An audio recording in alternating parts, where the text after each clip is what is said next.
Sekretar Zveze društev gluhih in naglušnih Slovenije Matjaž Juhart in namestnica varuha človekovih pravic dr. Diana Možina Zupanc sta na nedavnem srečanju govorila o položaju in razvoju slovenskega znakovnega jezika ter izobraževanju gluhih v njihovem maternem jeziku.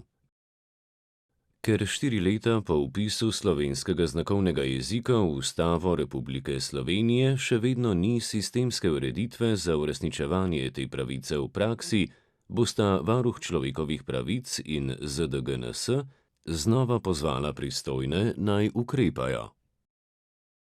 Med drugim smo se pogovarjali tudi o financiranju znakovnega jezika, ob tem smo ponovno poudarili, da varuh človekovih pravic je pred 4 leti, ko je prišlo do vpisa pravice v Ustavo Republike Slovenije, bil izjemno zadovoljen, da je do tega prišlo in hkrati tudi že takrat opozoril, da to predstavlja nek prvi korak in da je potrebno to ustavno pravico, se pravi 62.a člen, sedaj prenesti v samo prakso.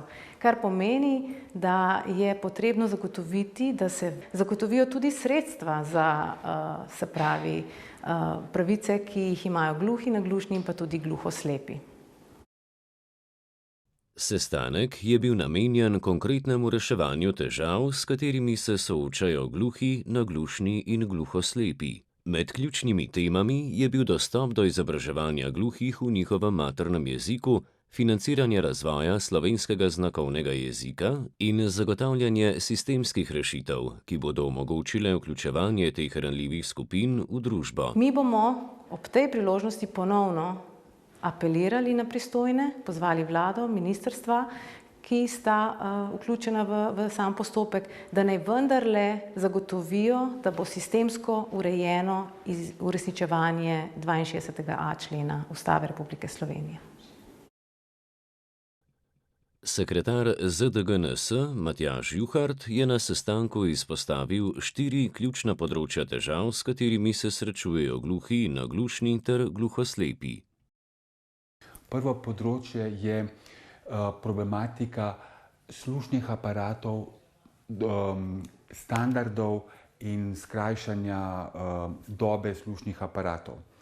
Druga tema je Zakon o osebni asistenci in pričakovanja naše organizacije, da komunikacijski ali inkluzivni dodatek se poviša.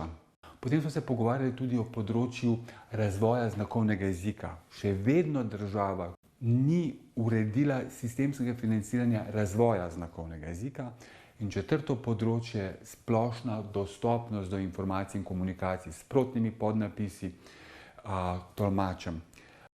Na ZDGNS in varuh človekovih pravic zato pričakujejo, da bodo pristojni organi zagotovili sistemske rešitve, ki bodo tem ranljivim skupinam omogočile enak dostop do informacij in izobraževanja ter polnopravno vključevanje v družbo.